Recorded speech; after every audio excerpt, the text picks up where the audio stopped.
اذا امنتم فمن تمتع بالعمرة الى الحج فما استيسر من الحج فاذا امنتم، جب تم العدو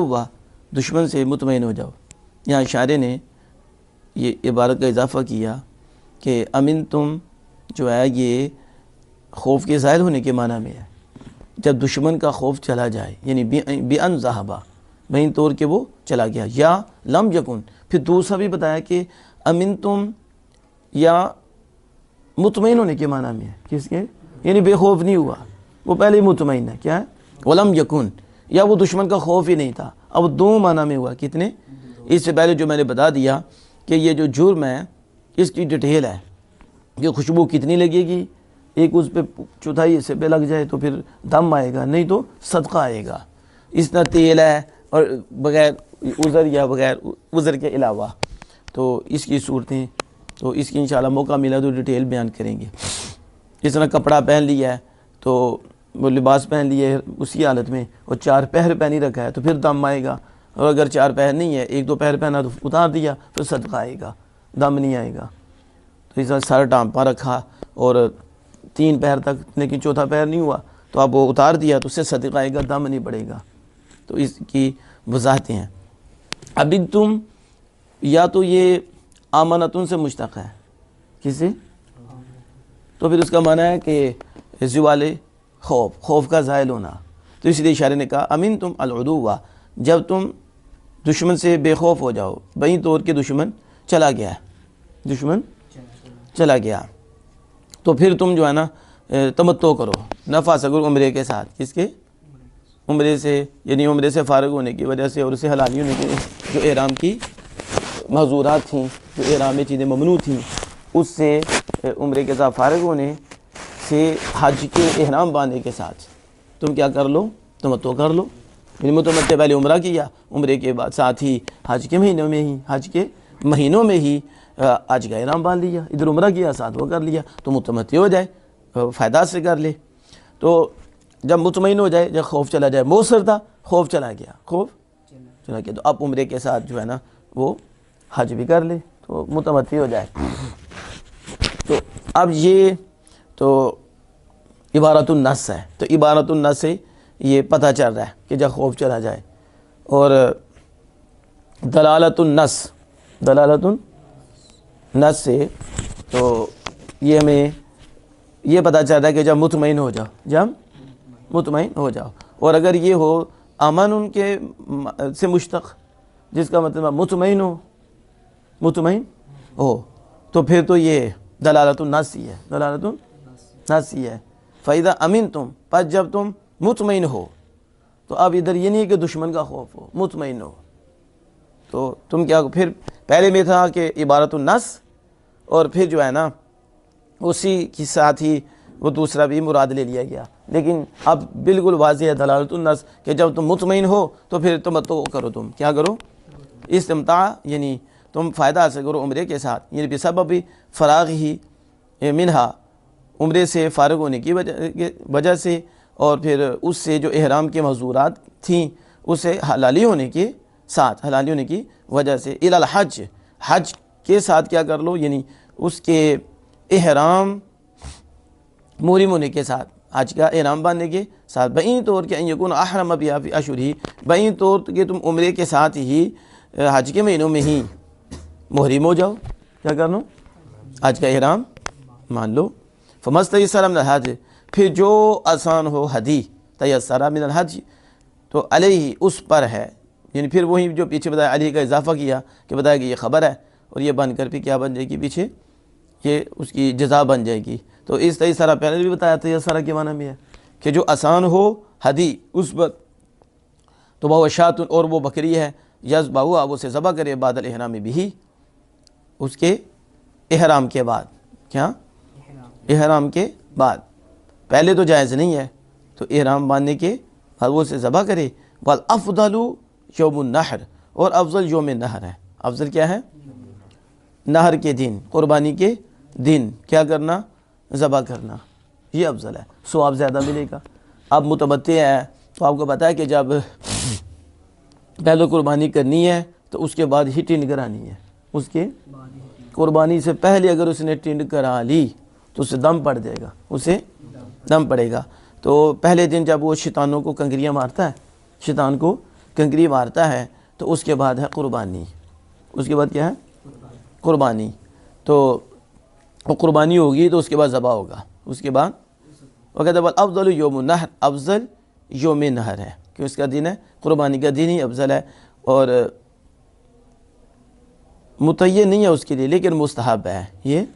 اس لیے کہا افضل۔ فمن لم یجد الہدیہ، اور پھر جو قربانی نہ پائے، قربانی کا جانور، لفقدہ، اس کے نہ ہونے کی وجہ، وہ ہے ہی نہیں، اور فقد ثمنہ، یا پھر وہ مال بھی نہیں ہے اس کے بعد، قیمت کے دستیاب نہ ہونے کی وجہ سے، تو فصیام، تو فعلیہ صیام، تو پھر اس پر لازم ہے روزے رکھنا، اس پر۔ تو شاعر یہ عبارت لائے، اضافہ کیا کہ علیہ یہ معذوف ہے، یعنی اس پر روزے رکھنا لازم، یہ خبر ہے اس کی، اس پر روزے رکھنا کتنے؟ صیام ثلاثۃ ایام من الحج، حج میں 3 روزے رکھنا، ای فی حال احرامہ، اس کے احرام کی حالت میں، اس کے محرم ہونے کی حال میں اسے 3 روزے رکھنے ہیں۔ تو اب وہ کیا کرے؟ 7ویں 8ویں 9ویں کا روزہ رکھ لے، 7ویں 10ویں کا کام مکروہ ہے، وہ عرفہ کے، وہ تو عید کا دن ہے، کون سا دن ہے؟ 10واں کون سا دن ہے؟ عید کا دن ہے۔ تو وہ ایام تشریق میں ہمارے نزدیک منع ہے، امام شافعی کے نزدیک 2 قولوں میں سے ایک قول ہے، صحیح قول یہ ہے کہ وہ بھی منع ہے۔ تو لہذا 9 تک 3 روزے رکھ لے، باقی جب واپس پلٹ کے آئے تو 7 روزے پورے کرے، جہاں بھی ہو، جس جگہ بھی ہو، 7 روزے پورے کرے۔ فیجب حینئذ، پھر متمتع پہ واجب ہوتا ہے اس وقت کہ یحرمہ، کہ وہ محرم ہو قبل السابع من ذی الحجہ، ذی الحجہ کی 7ویں سے پہلے محرم ہو جائے، ذی الحجہ کی، یہ کہہ رہے ہیں کہ ذی الحجہ کی 7 تاریخ سے پہلے وہ احرام باندھ لے، کیا کر لے؟ حج کا احرام باندھ لے، یعنی صیام واقع ہوگا حج کے دوران میں، اور افضل یہ ہے کہ حج کا احرام باندھ لے 6 دن سے پہلے، یعنی یوں ہی روزے میں بھی شروع ہو 6 سے، اور اسے پورے کرے 8ویں تک، 6، 7واں، 8واں، 6، 8واں، کیونکہ وہ کہتے ہیں 9ویں عرفات جو ہے نا، یہ کہتے ہیں کہ یہ بھی مکروہ ہے حاجی کے لیے، تو لہذا پھر وہ 6 سے 7واں اور 8واں، یہ جو 3 دن ہے، حج کا احرام بھی مان لے اور 3 روزے بھی رکھ لے، آگے عرفہ کا بھی روزہ نہ رکھے،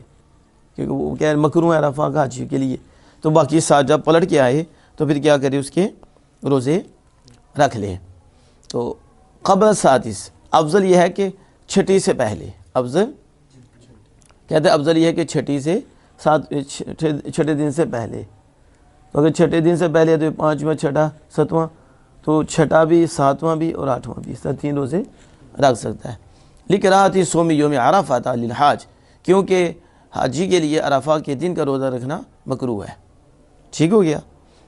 کہتے ہیں کہ یوم عرفہ، یہ نبی ابو داؤد نے روایت کیا کہ نبی اکرم صلی اللہ علیہ وسلم نے یوم عرفہ کا، عرفہ کے دن میں روزہ رکھ سے منع کیا، اور یہ امام شافعی رحمۃ اللہ کے نزدیک ہے۔ رہا امام ابو حنیفہ رضی کے نزدیک تو نہیں، جو ہے نا یہ محمول ہے اس پر جو روزہ رکھنے سے کمزور ہے، وقوف کے علاوہ، وغیرہ مکروہ نہیں ہے امام صاحب کے نزدیک، یعنی یہ جو اللہ آقا تو جہاں سے فرمایا یوم عرفہ میں روزہ رکھنے سے کہ منع فرمایا، امام اعظم ابو حنیفہ رضی کے نزدیک یہ اس کو رخصت ہے اس کے لیے کہ جو کمزور ہے وقوف، اور وقوف عرفہ یہ دوسری جگہ سے کمزور ہو جائے گا، ٹھیک ہے، روزہ اسے کمزور کر دے گا، تو اسے اجازت ہے کہ وہ یوم عرفہ کا روزہ نہ رکھے۔ تو اگر وہ ایسا نہیں ہے، مضبوط ہے، تو وہ روزہ رکھ سکتا ہے، لیکن امام شافعی رحمۃ اللہ کے نزدیک یہ مکروہ ہے بھی، چاہے وہ تندرست ہو، چاہے وہ روزہ سے کمزور کر دے۔ ولا یجوز صومھا، اور اس کا روزہ رکھنا جائز نہیں ہے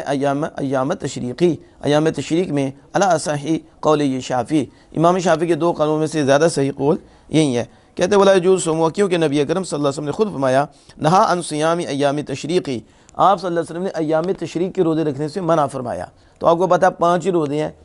5 ہی دن ہیں جن میں روزہ رکھنے کی اجازت نہیں، عید الفطر، عید الاضحیٰ اور تشریق کے 3 دن، یہ 5 دن ہیں جن میں نبی کریم صلی اللہ علیہ وسلم نے روزہ رکھنے سے منع فرمایا، اور فرمایا یہ کھانے پینے اور جمعہ کے دن ہیں اس کے، تو اللہ عز و جل کی طرف سے یہ میزبانی ہے، لہذا اس دن روزہ نہیں رکھنا، نہ عید کے دن چھوٹی نہ بڑی عید، اور 3 دن تشریق کے، تو نبی اکرم صلی اللہ علیہ وسلم نے اس سے منع فرمایا۔ ہمارے امام اعظم حنیفہ رضی اللہ عنہ قول یہی ہے، اور دارقطنی نے ابن عمر رضی اللہ عنہ سے روایت کیا کہ نبی اکرم صلی اللہ علیہ وسلم متمتع کو رخصت دی جب کہ وہ ہدی نہ پائے تو وہ ایام تشریق میں روزے رکھ لے، اور اسی کے ساتھ امام مالک اور امام شافعی نے قدیم میں یہ فتویٰ دیا، اور احمد اسحاق نے اور نبی نے اس کی ترجیح کی، اور پھر روضہ میں، اور یوں ابن حجر نے آیت کے عموم کی وجہ سے